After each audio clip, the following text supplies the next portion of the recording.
Hello and welcome back to Koala Moon, children's bedtime stories and meditations designed to make bedtime a dream. Soon we're going to meet a girl named Cece, whose sleep is disturbed by a thunderous rumbling noise coming from the home of her new neighbours. It's so noisy all of a sudden. But why is it? Who has moved in? And what can she do about it? Let's find out. This is The Friendly Dinosaur Next Door by Jane Thomas.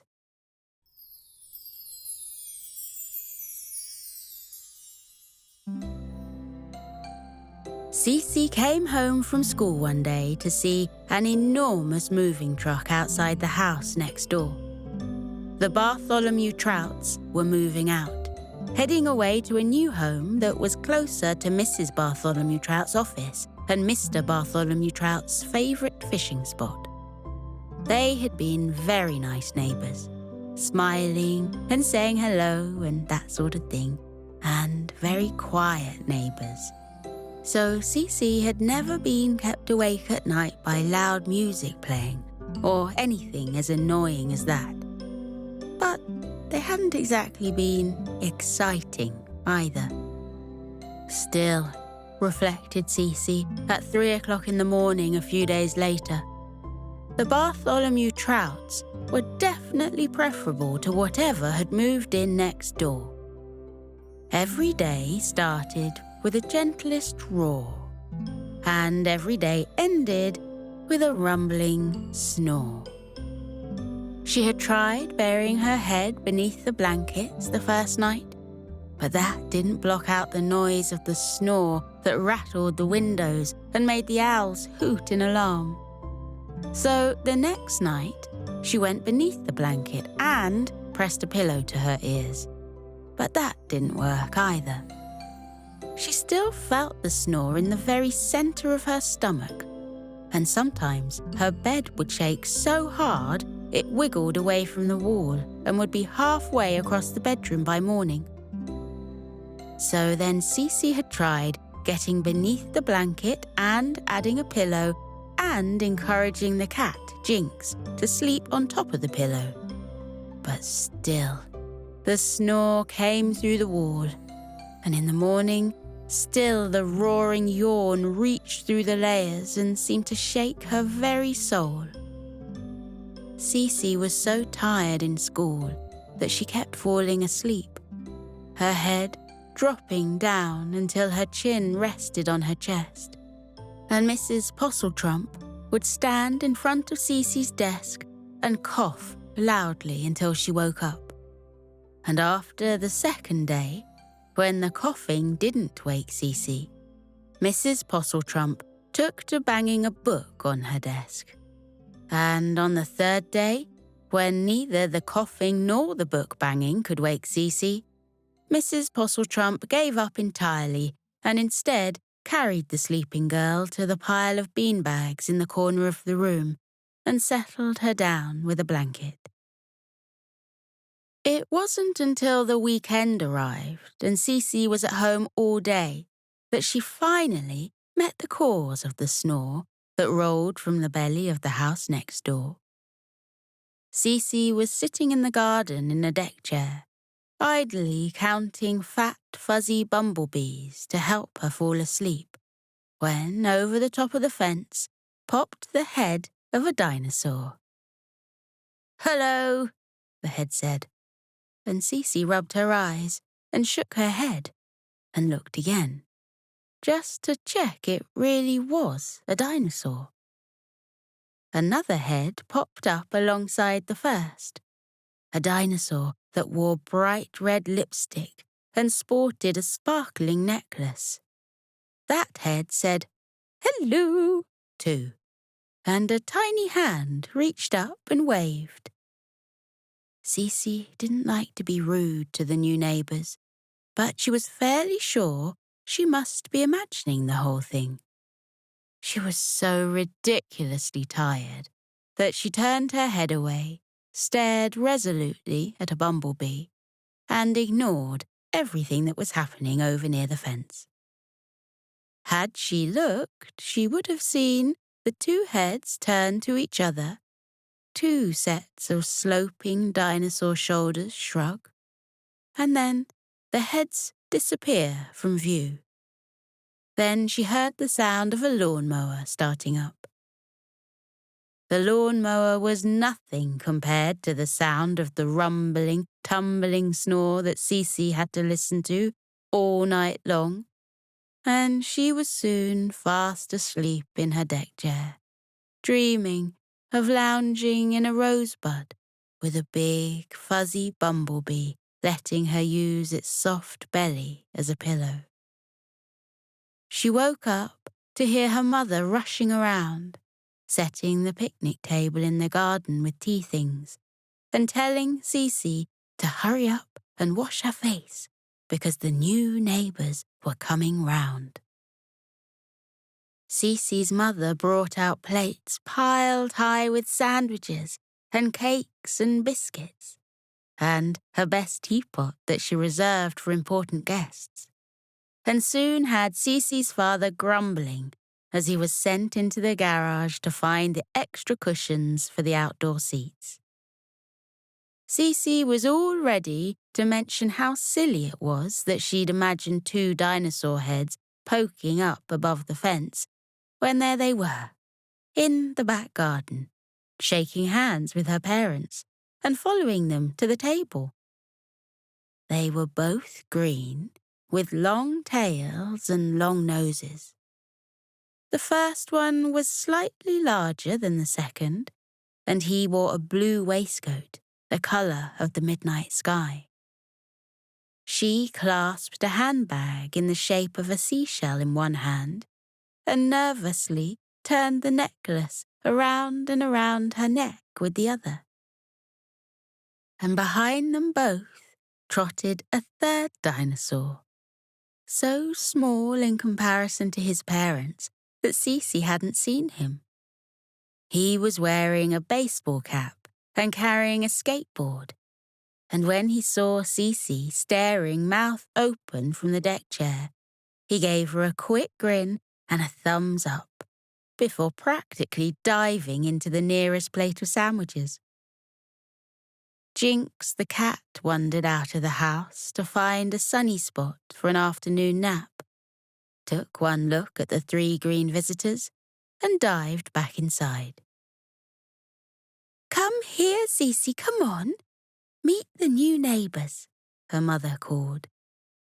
Her mother was acting in a way that suggested it was perfectly normal for a trio of dinosaurs to be in her back garden. So Cece decided she was simply seeing things, and it was really a man wearing a midnight blue waistcoat, and a woman clutching the shell-shaped purse, and a boy pushing a skateboard to and fro with one foot. But there was no mistaking the scaly hand that reached out to shake Cece's. And as soon as she heard the roar that poured out of the biggest of the dinosaurs, Cece knew she wasn't imagining it at all. "Yes," her mother was saying. "I remember some years back we met a lovely family of dinosaurs, didn't we, Donald?" She prodded her husband as she spoke. "What were they called? Oh, what was their name?" "The Trumpeters," said her husband, munching on an egg and cress sandwich. "Yes, that's it," she said. "The Trumpeters. Lovely family. Very good at tennis. Lily Trumpeter and I made quite the doubles team down at the club." I quite like, I play tennis," said the lady dinosaur shyly. "If you're ever, you probably have someone, but, if they're ever—" "Wonderful," interrupted Cece's mother. "We'll go tomorrow." "Oh, what fun!" How lovely to have another tennis fan on the street at last. Cece eventually gave up being bewildered and went to join the conversation. "I'm Spike," announced the young dinosaur. "Ever tried skateboarding?" he asked, nodding down towards the floor, where his foot still rocked to and fro, pushing the skateboard a few inches forwards and a few inches back. Cece shook her head. "Want to try?" he said. She nodded. By the end of the afternoon, Cece's parents had become firm friends with Spike's parents. There were diaries on the table and bookings being made for everything from tennis to barbecues to theatre trips. And Cece had learned that skateboarding was a lot harder than it looked. She'd crashed into every hedge on the street at least twice, gone charging across Mrs. Camomile's lawn once, bounced off a lamppost, hurtled into the postbox, terrified a group of pigeons having a quiet bath in a puddle, and would have gone straight into her father's car if Spike hadn't flung himself in front of it just in time.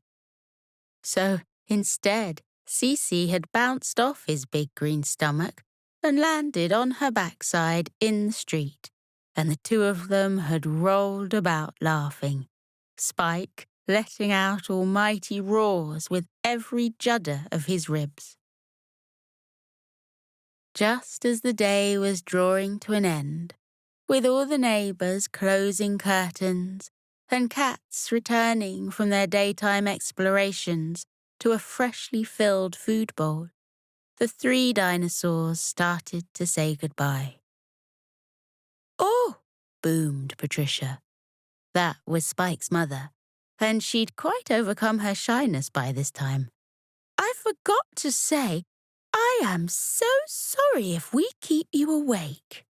The snoring, you know. Can't be helped, you see. It's me. I'm a snoozosaurus." Cece started laughing, and then realized that Patricia was quite serious. Snoozosaurus?" she asked. "I've never heard of one of those before." "No," said Patricia, a hint of sadness in her voice. "We get quite overlooked, you know. Only the most dedicated dinophile would have heard of us. Paleontologists are so busy looking up all the types of dinosaur that no longer exist that they seem to forget some of us are still around." Cece had never really thought about it that way before. In school, they'd been told all about creatures like the Diplodocus and Tyrannosaurus and Brontosaurus. But the key thing they all shared was that they were very much not alive anymore. She turned to Spike, and he guessed her question. "Half Snoozosaurus, half Snorosaurus, so yes, I'm quite loud too. Sorry about that." Spike's father held up his hand. "Guilty as well. I'm the Snorosaurus of the family." Cece was beginning to understand why every day ended with a rumbling snore. They all seemed very lovely, and she didn't want them to feel guilty for keeping her awake all night. So instead, she muttered something about barely hearing a thing and sleeping like a log, and being as snug as a bug in a rug as soon as she burrowed down beneath her blanket. Cece became something of an expert at sleeping within a mountain of pillows. Every day, she would find a new one and sneak it upstairs, squashing it into her backpack or shoving it up her jumper. Her mother took to visiting the store almost every week to buy new cushions to replace those that mysteriously disappeared from the living room. And Cece, in a desperate bid to get as much sleep as possible, learned to knit. Soon, she could knit without even looking at her hands and fingers, and she knew the pattern to every sort of woolly hat imaginable. She knitted scarves that she could wrap around her head, and hats that she could pile on top of other hats, and blankets that could be layered one above the other. Of course, it didn't take long for Jinx to decide that Cece's was his favourite room in the house. Every time he went in, there was an even more comfortable sleeping spot than there had been before. He sometimes watched in amusement from his pile of cushions in the corner, while Cece tried desperately to move enough out of the way so she could get a particular book on the shelves, or pull a new dress out of the wardrobe. Jinx created entire worlds beneath those cushions, tunneling in and hiding in a series of dens and hideaways that were the warmest, snuggest, safest, softest places he had ever known. To be honest, if the man in the moon had fallen out of the sky and landed in Cece's bedroom, he would have been completely safe. There were so many pillows and cushions and plump things and soft things, and hats and scarves and blankets and coats that the man in the moon would barely have noticed a bump as he came down to earth. That is how dedicated Cece was to sleep. Every night, wrapping herself up burrito style in 100 layers or more, snuggling down to sleep far away from the rumbling snore that tumbled across from the dinosaur next door. The days became weeks, and the weeks became months, and somehow the months rolled together and made an entire year. Spike was far and away the most popular creature in school. If ever his long tail accidentally knocked something over, he was so very apologetic and so very quick to leap and pick everything up that nobody minded at all. And if ever his explosive shriek and a roar of a laugh alarmed anyone, he gave them the biggest hug he could, which is quite difficult when you have very small dinosaur arms, and said sorry, with tears glistening in the corner of his eyes, and it was impossible to be mad at him. He was very careful to sit right at the back of the class, because although he was small by both Snoozosaurus and Snorosaurus measures, he was still decidedly large compared to everyone else. He leaned forwards on his tiny desk that he somehow managed to squeeze behind and focused hard on all the lessons. And he loved learning everything so much that suddenly there were no more boring lessons for anyone. Those who had hated maths and numbers and sums and complicated fractions found themselves looking forward to the lessons, because Spike would keep saying, "Wow," or "That is so cool," whenever the teacher taught them something. Those who had hated history and found it just a load of dates and battles and kings and queens that they had to remember changed their mind when Spike positively swooned at everything the teacher said. Plus, he would add really interesting stuff.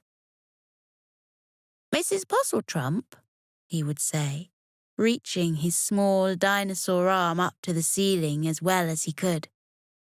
"Did you know that Henry VIII kept a small pet dinosaur, a Flamosaurus, especially for lighting his fires?" And Mrs. Postlethump would have to admit that she hadn't known that, and everyone's eyes would go a little wider, and they'd rush to write it down in their notebooks. Geography became quite wonderful too. It turned out that dinosaurs liked a holiday in the most random corners of the world, going back to places where their distant relatives had once roamed the land. And Spike always came up with fun facts and photographs. "Mrs. Postlethump," he would say, "did you know that the first creature to reach the top of all the highest mountains on all the continents was known as a Summitosaurus?"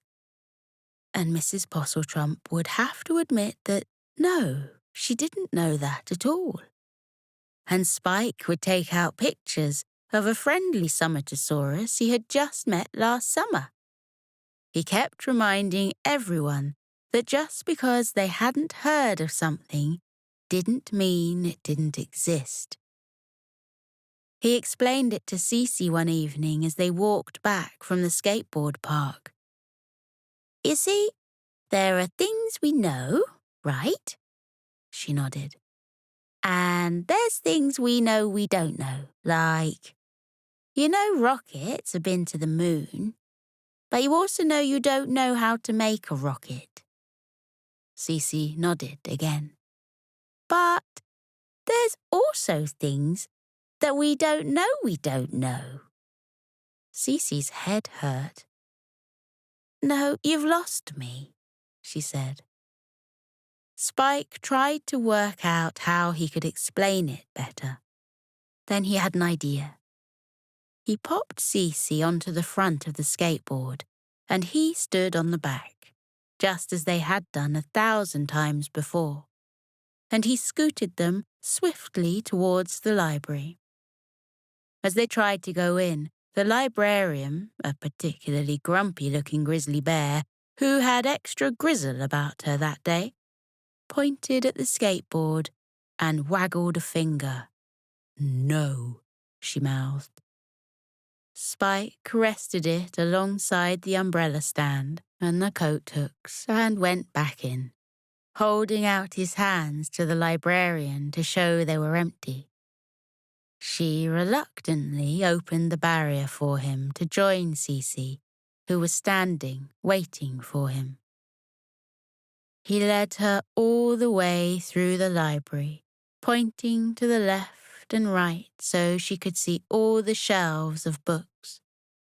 Then he led her through the doors at the back of the room and guided her upstairs.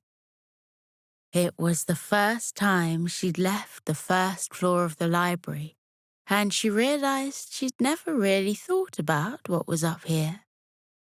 In they went to the next sets of shelves, and this time, Spike started pointing out the different section names.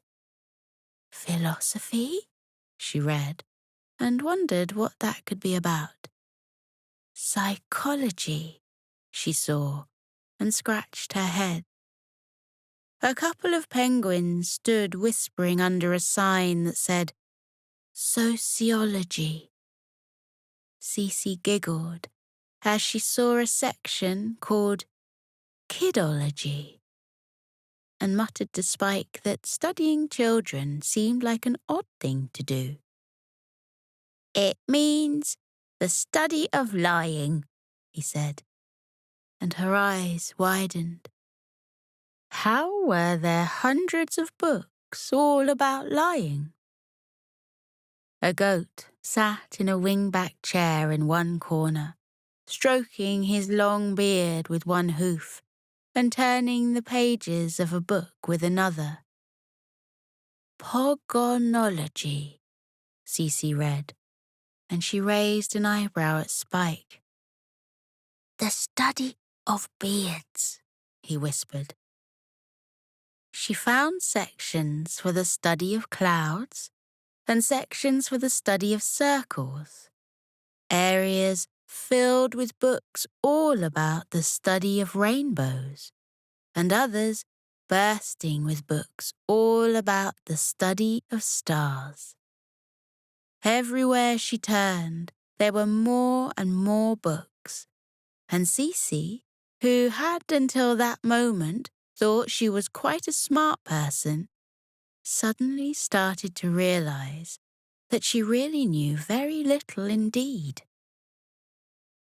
Back outside and away from the glares and the shh sounds of the grizzly bear at the desk, she admitted to Spike that yes, there were a lot of unknown unknowns in the world.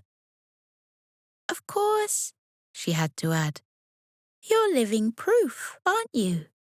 Until a few months ago, I had no idea there was such a thing as a snoozosaurus." As they went back home, with the sun slowly starting to sink in the sky, Cece had a quick nap.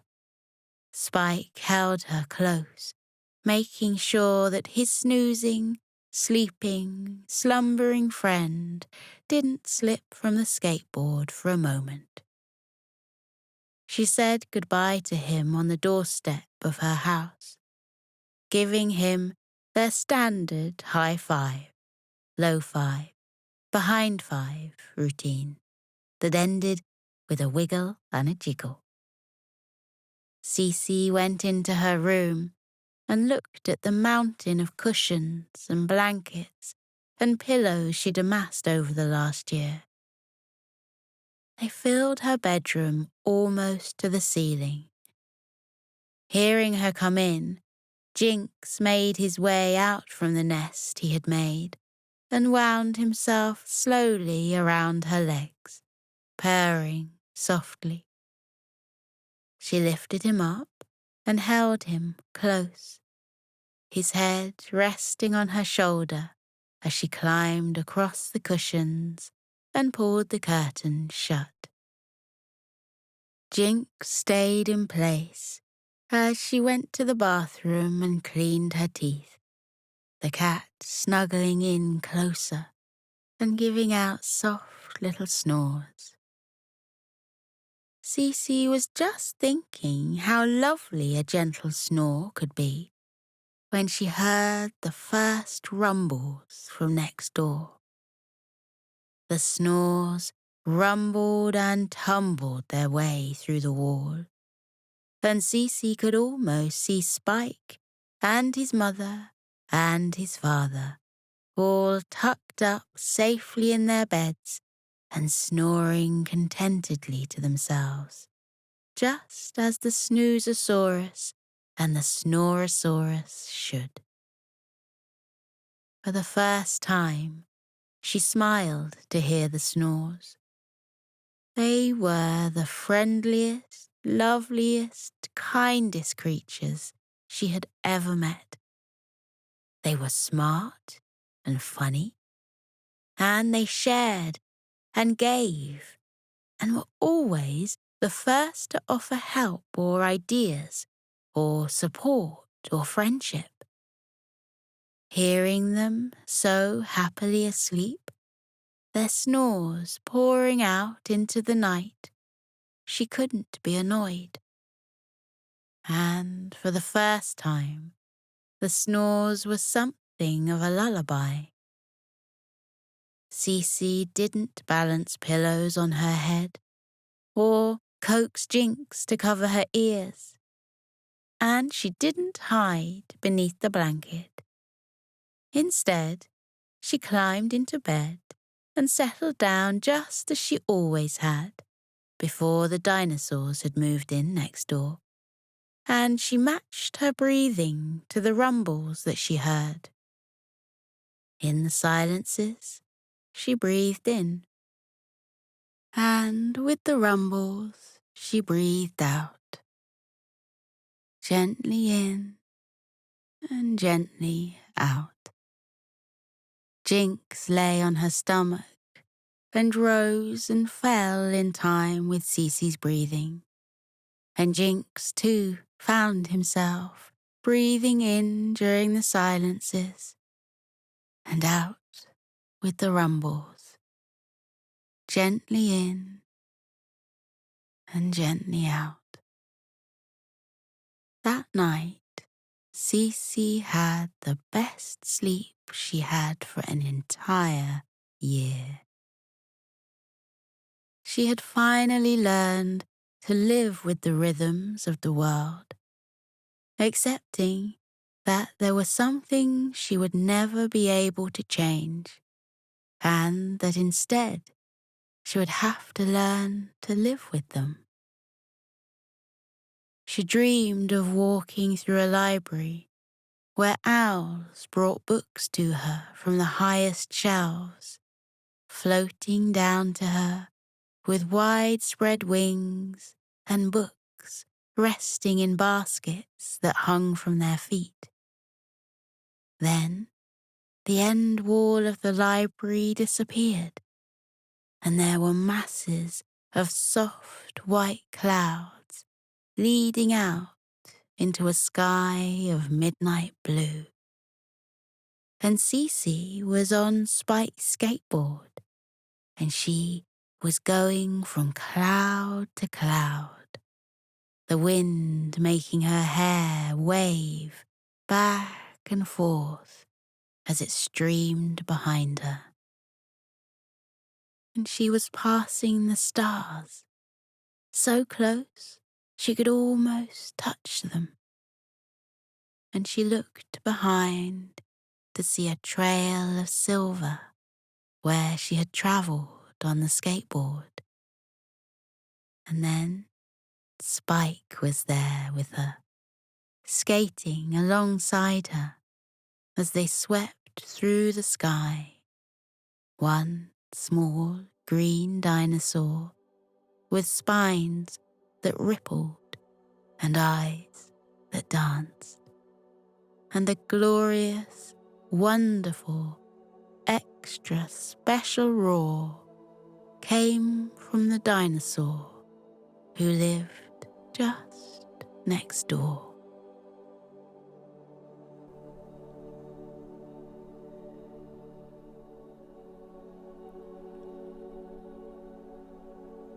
Now we're floating into a deep and peaceful sleep.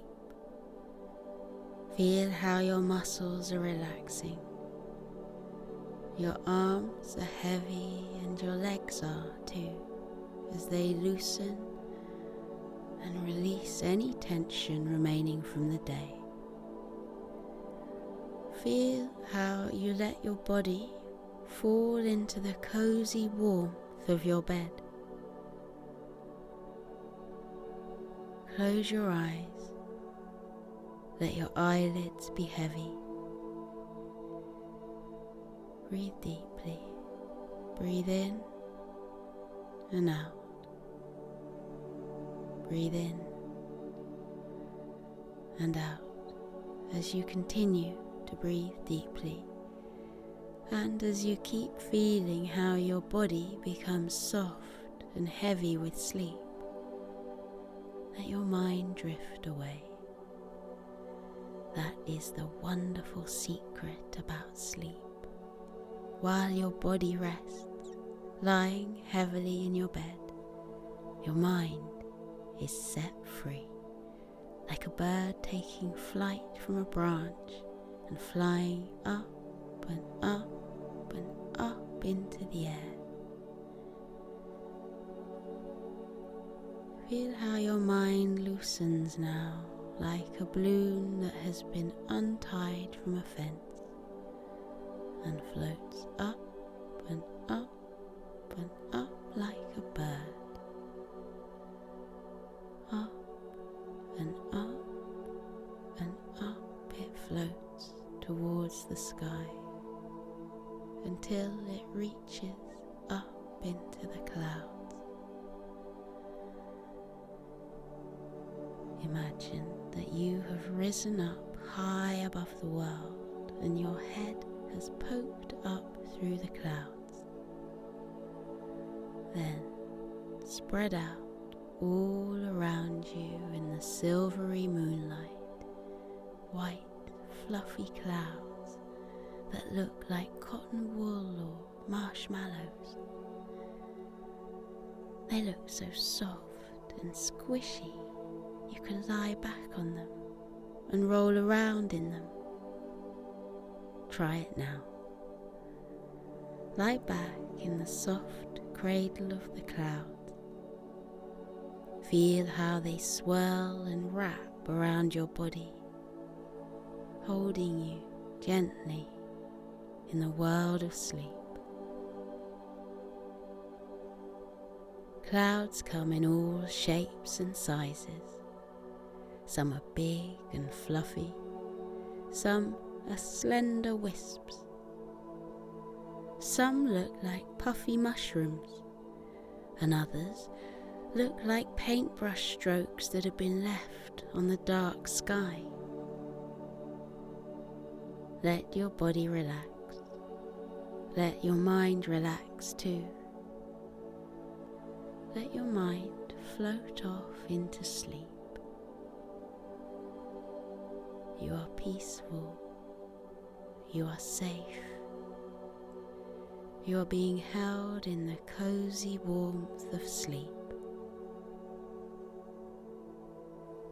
With your eyes closed, let your mind drift up, up, up and away. In the world of dreams, you can go anywhere you like.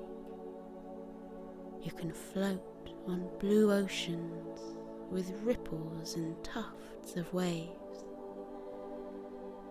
Or you can visit castles built in the sky with spiraling turrets and drawbridges over sparkling moats. Or you can wander into the peaceful woods where the birds are twittering and the trees are dense with dark green leaves. Breathe in and out. Breathe in and out again as you fall more deeply into your cozy sleep. And with your eyes still closed, take a look around with your mind at where your dreams have taken you. When I fall asleep, I dream that I've gone to a world high up in the clouds. Sometimes the clouds are dappled silver from the moonlight. Sometimes they're soft pink and gold, reflecting the light of the twinkling stars. What form do your dreams take? Where does your mind go when you fall asleep? Maybe in your dreams there are flocks of white fluffy sheep huddling together on the green fields. Look at the mother ewe yawn widely before she tucks her little lambs beneath her woolly fleece. Or maybe you dream of a friendly dragon, curled up with his tail wrapped around him, a little trail of clouds puffing out of his nostrils. Look, the cloud dragon is smiling at us and waving. What a friendly dragon he is. Or maybe you dream of cute puppies lying on their backs, their tongues lolling out of their mouths, their eyes closing because they've had such a long day. They look tired, and there's their papa dog, fluffy and white, padding softly over to wish the puppies good night. Up here on the sea of clouds, you can be free. Feel how light you are, weightless, floating, drifting through sleep. Feel everything heavy from the day lift off you and drift away,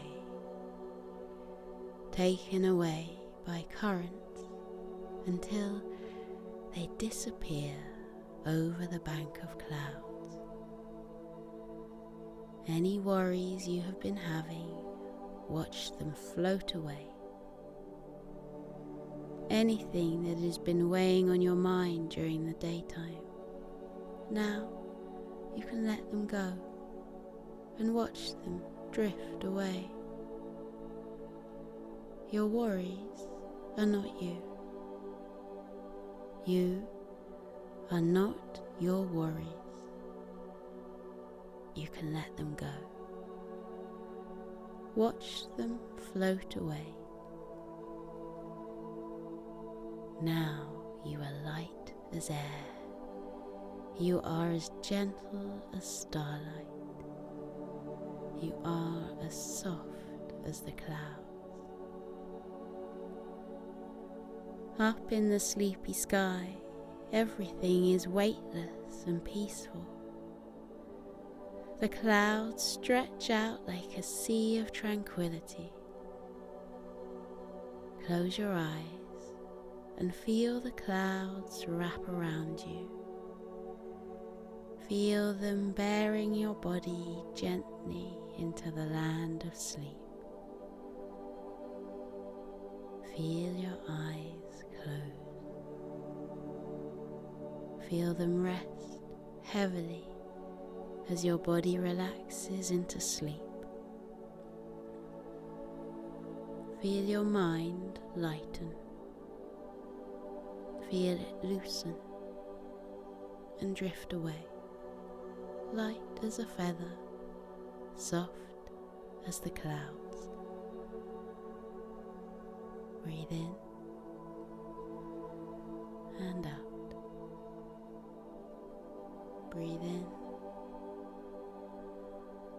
and out. The world of clouds is waiting for you. Let yourself fall into the clouds' soft, warm hug. They are here to protect you. They are here to cushion you. They are here to hold you as you enjoy your deep and peaceful sleep. Sleep well, little one. Sleep well in the land of clouds. Feel how light you are. Feel how weightless, floating, drifting through sleep, light as air, gentle as starlight, soft as clouds. Good night, little one.